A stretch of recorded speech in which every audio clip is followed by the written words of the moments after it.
Biruniers, tahukah kalian apa itu suhu? Kalau belum tahu, yuk simak video ini.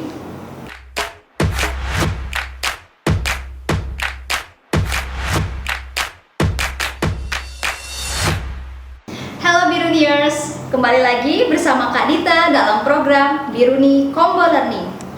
Pada video kali ini, kakak akan membahas tentang suhu dan perubahannya. Mungkin kalian di sini ada yang pernah merasakan ya, ketika di sekitar rumah kalian itu sedang panas ya, di daerah kalian sedang panas, pasti kalian akan merasakan panas. Nah, sedangkan ketika daerah kalian sedang hujan, pasti kalian akan merasakan dingin. Nah, kemudian contoh lain, misalkan ada 3 air yang berbeda di dalam wadah yang masing-masing berisi air hangat, kemudian ada air biasa dan air dingin. Nah, ketika kalian mencoba memasukkan tangan kalian ke masing-masing wadah tersebut, ternyata kalian akan merasakan tingkat panas yang berbeda, ya kan?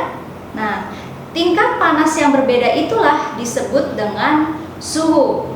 Nah, sekarang definisi dari suhu itu apa sih? Ya, suhu adalah tingkatan atau derajat panasnya dingin suatu benda. Jadi semakin panasnya si suatu benda, maka suhunya akan semakin tinggi. Sedangkan semakin dinginnya si suatu benda, maka suhunya akan semakin rendah. Nah, sekarang apa sih alat yang dapat mengukur suhu? Nah, alat yang dapat mengukur suhu itu adalah termometer. Nah, kemudian termometer ini memiliki jenis-jenis ya. Jenis-jenis termometer di sini ada 4. Yang pertama, termometer zat cair. Kemudian yang kedua adalah termometer bimetal, yang ketiga termometer digital, dan yang terakhir adalah termometer infrared. Nah, kakak akan bahas satu-satu ya. Yang pertama ada termometer zat cair. Nah, termometer zat cair ini biasanya kalian temukan di lab ya, di laboratorium. Kemudian ini ada bagian-bagian dari termometer zat cair. Di sini ada pipa kapiler. Kemudian ada skala suhu. Skala suhu ini yang menunjukkan derajat atau tingkatan panasnya si suatu benda. Kemudian ada reservoir. Dan yang warna merah di sini adalah menandakan bahwa ketika suhunya panas, maka nanti zat cairnya akan semakin ke atas. Jadi semakin panas suatu benda, zat cairnya di sini akan semakin ke atas. Nah, kemudian prinsip kerja dari termometer zat cair ini adalah pengaruh perubahan suhu terhadap perubahan volume. Nah, termometer zat cair ini biasanya menggunakan zat cair berupa air raksa ataupun alkohol. Nah, kemudian sekarang kita bahas cairan pengisi termometer ya. Tadi sempat disinggung bahwa cairan pengisi termometer itu biasanya ada raksa dan alkohol. Nah, masing-masing cairan tersebut memiliki kelebihan dan kekurangan. Sekarang kita bahas yang raksanya dulu. Cairan pengisi raksa ini memiliki kelebihan mengkilat, ya, tidak dapat membasahi dinding kaca. Kemudian raksa juga cepat bereaksi terhadap perubahan suhu. Kemudian kelebihan dari raksa ini mengukur suhu pada rentang yang luas, yaitu terendahnya bisa mengukur suhu yang sebesar minus 38 derajat Celcius dan yang tertinggi 350 derajat Celcius. Kemudian cairan pengisi raksa ini juga memiliki kekurangan bahwa raksa bersifat racun dan harganya mahal. Nah, kemudian sedangkan ya cairan pengisi alkohol itu memiliki kelebihan. Yang pertama, dia tidak beracun. Kemudian biasanya diberi warna merah atau biru sehingga hasil pengukuran mudah diamati. Kemudian kekurangan dari cairan pengisi alkohol ini adalah mudah menguap. Nah, jadi itu adalah perbedaan kelebihan dan kekurangan dari zat cair pengisi termometer. Nah, yang kedua ada termometer bimetal. Termometer bimetal, bimetal itu kan artinya, bi itu artinya 2 ya, metal artinya logam. Artinya termometer ini tersusun dari 2 logam. Nah, jadi prinsip kerjanya ini adalah jika suhu berubah, maka bimetal akan melengkung. Hal ini dikarenakan logam yang satu memuai lebih panjang dibanding yang lain.